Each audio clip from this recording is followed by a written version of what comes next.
Taranath మురాలా YouTube ఛానల్కి మరోసారి స్వాగతం.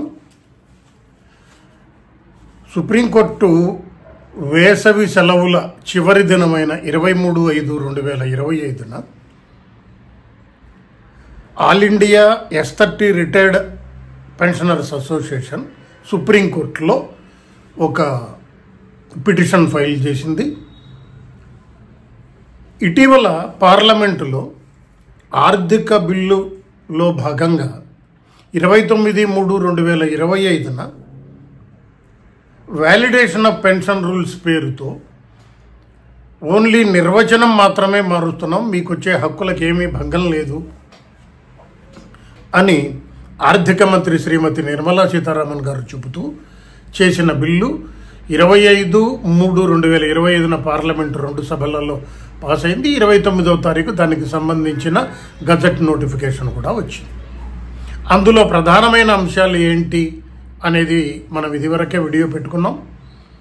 దాంట్లో 1/6/1972 నుంచి పెన్షన్ రూల్స్ని మారుస్తూ ఆ చట్టం 1/6/1972 నుంచి అమలవుతుంది అని పేర్కొంటూ ఆ తేదీ నుంచి 1/6/1972 నుంచి ఇప్పటిదాకా పెన్షన్ మీద వచ్చిన ఏ కోర్టు తీర్పైనా చెల్లదు, ప్రభుత్వానికి సంపూర్ణమైన అధికారాలు ఉంటాయి అని అధికారాన్ని తనకు తాను దఖలుపరుచుకున్న కేంద్ర ప్రభుత్వం యొక్క చట్టాన్ని సవాలు చేస్తూ ఈ చట్టాన్ని కొట్టేయాలని, ఇది రాజ్యాంగ విరుద్ధమని, ఇది చట్ట విరుద్ధమని, కాబట్టి దీన్ని కొట్టేయాలని కోరుతూ S30 పెన్షన్ అసోసియేషన్ ఒక పిటిషన్ సుప్రీంకోర్టులో ఫైల్ చేసింది. సుప్రీంకోర్టు దీన్ని ఎందుకు అడ్మిట్ చేసుకోకూడదు, మీరు సమాధానం ఇవ్వండి అని చెబుతూ కేంద్ర ప్రభుత్వానికి నోటీసులు జారీ చేస్తూ కేసుని 22/7/2025కి వాయిదా వేసింది. ఇప్పుడు ఒక చిన్న విన్నపం ఏంటంటే, మన ఛానల్ని దాదాపు 69% సబ్స్క్రైబర్ చెయ్యని వాళ్ళు, సబ్స్క్రైబ్ చేసుకోకుండా మన వీడియోలు చూస్తున్నారు. వాళ్ళందరికీ విజ్ఞప్తి ఏంటంటే దయచేసి సబ్స్క్రైబ్ చేసుకోండి, లైక్ చేయండి, కామెంట్లు చేయండి. దానివల్ల ఉపయోగం ఏంటంటే డిస్కషన్ సబ్జెక్ట్ మీద జరుగుతుంది. మీరు సబ్స్క్రైబ్ చేయడానికి ఎటువంటి డబ్బు కట్టాల్సిన అవసరం లేదు కాబట్టి మీరు సబ్స్క్రైబ్ బటన్ నొక్కి గంట గుర్తుని నొక్కితే అందులో మీకు వీడియో ఎప్పుడు పెట్టంగానే అప్పుడు వస్తుంది. ఇప్పుడు మళ్ళీ మనం వీడియోలోకి వెళ్తే S30 కేసు గురించి మనం డీటెయిల్డ్గా ఒక 2-3 వీడియోలు పెట్టాం. 6వ వేతన సంఘం సిఫార్సుల ఆధారంగా వేతన స్కేళ్లు నిర్ణయించినప్పుడు గ్రేడ్ పే విధానాన్ని 6వ వేతన సంఘం రూపొందించింది. అందులో సీనియర్ IAS, IPS, IFS అధికారులు, ఇండియన్ ఫారెస్ట్ సర్వీస్ అధికారులు ఎవరైతే ఉంటారో వాళ్ళకి స్కేల్ 30 చేరిన తర్వాత వాళ్ళకంటే జూనియర్లైన S27, S29 స్కేల్ 27-29లో ఉన్న వాళ్ళకి ఎక్కువ పెన్షన్ వస్తుంది, S30లో ఉన్న వాళ్ళకి తక్కువ పెన్షన్ వస్తుంది. ఇది అనామలీ కాబట్టి దీన్ని సరిచేయాలని కోరుతూ S30 పెన్షన్ అసోసియేషన్లో సీనియర్ IAS, IPS, IFS అధికారులు వాళ్ళందరూ కోర్టులో కేసు ఫైల్ చేయటం 2011 నుంచి ఈ పోరాటం వాళ్ళు కొనసాగుతుంది. ఈ చట్ట సవరణ ఏదైతే పెన్షన్ రూల్స్ని సవరిస్తూ సంపూర్ణమైన అధికారాలు కేంద్ర ప్రభుత్వానికి తగలపరుచుకుంటూ చేసిన ఈ చట్ట సవరణ కేవలం S30 అసోసియేషన్ పెన్షనర్ల కోసమే చేశారు అన్న వాదన కూడా అనేక మాధ్యమాలలో, సామాజిక మాధ్యమాలలో వచ్చింది. ఈ అనామలీ సవరణకి చేస్తూ చేసిన చట్టంలో వీళ్ళకి ఢిల్లీ హైకోర్టులో కేసు ఫైల్ చేశారు. ఢిల్లీ హైకోర్టు 20/3/2024న తీర్పిస్తూ దీన్ని అమలు చేయండి అని కోరుకుంది. దాని తర్వాత డివిజన్ బెంచ్కి వెళ్ళారు. ఢిల్లీ హైకోర్టులో డివిజన్ బెంచ్ ఈ కేసుని కొట్టేసింది. తర్వాత కంటెంప్ట్ పిటిషన్ దాఖలు చేశారు. కంటెంప్ట్ పిటిషన్ దాఖలు చేసి తీర్పు అమలు కాలేదు అని వేసిన తర్వాత జనవరి 2025లో మాకు ఒక 4 నెలల్లో 3 నెలల్లో టైం ఇమ్మని గవర్నమెంటే అడిగింది. లేదు లేదు మీకు అంత టైం ఇవ్వము, 4 వారాల టైం ఇస్తాం, 4 వారాల టైం లోపల మీరు ఈ తీర్పుని అమలు చేయాల్సి ఉంటుంది అని చెప్పారు. దాని తర్వాత సుప్రీంకోర్టులో కేసు ఫైల్ చేశారు. సుప్రీంకోర్టు అడ్మిషన్ స్టేజ్లోనే ఈ కేసుని కొట్టేసింది. దాని మూలంగా కంటెంప్ట్ పిటిషన్ ఢిల్లీ హైకోర్టులో కొనసాగుతోంది. ఈ నేపథ్యంలో ఢిల్లీ హైకోర్టులో ఇటీవల 13/5/2025 కేసు హియరింగ్కి వచ్చినప్పుడు ప్రభుత్వం ఏం చెప్పింది? అంతకుముందు ఈ కేసులోనే మేము 29/3/2025 చట్ట సవరణ చేసుకున్నాం.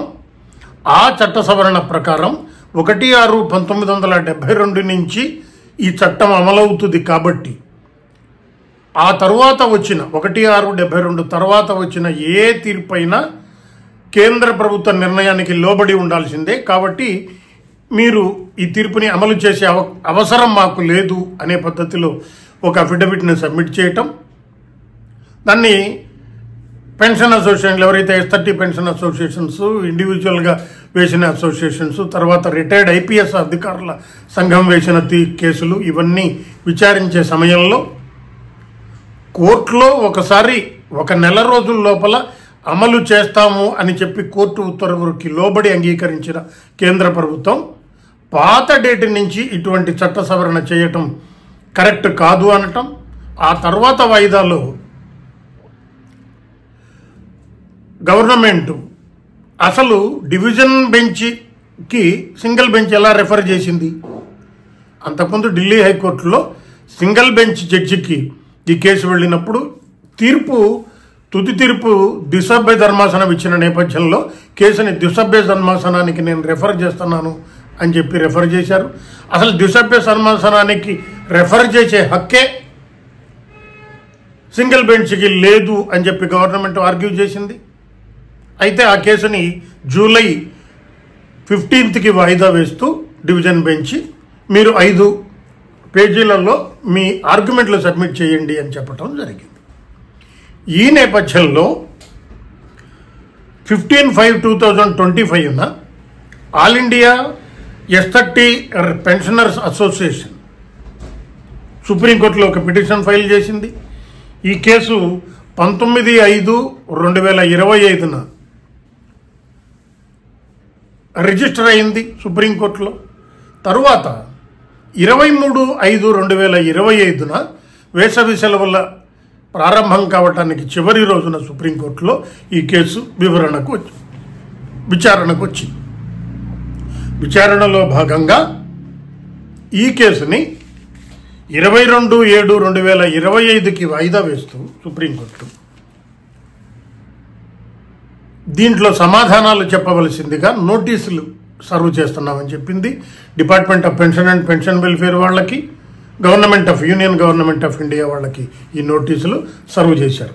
ఇందులో వీళ్ళు S30 పెన్షన్ అసోసియేషన్ కోరుకున్న అంశాలు ప్రధానంగా 3 ఉన్నాయి. ఏంటంటే CCS పెన్షన్ రూల్స్ని సవరిస్తూ validation of CCS pension rules and principal for expenditure of pension liabilities from consolidated fund of India అని చెబుతూ ఫైనాన్షియల్ యాక్ట్ 2025లో యాడ్ చేసిన ఈ బిల్లుని unconstitutional, ultra vires and illegal, చట్టవిరుద్ధము, న్యాయ విరుద్ధము, అన్యాయము అని ప్రకటించండి అని చెప్తూ ఒక ప్లీ చేశారు.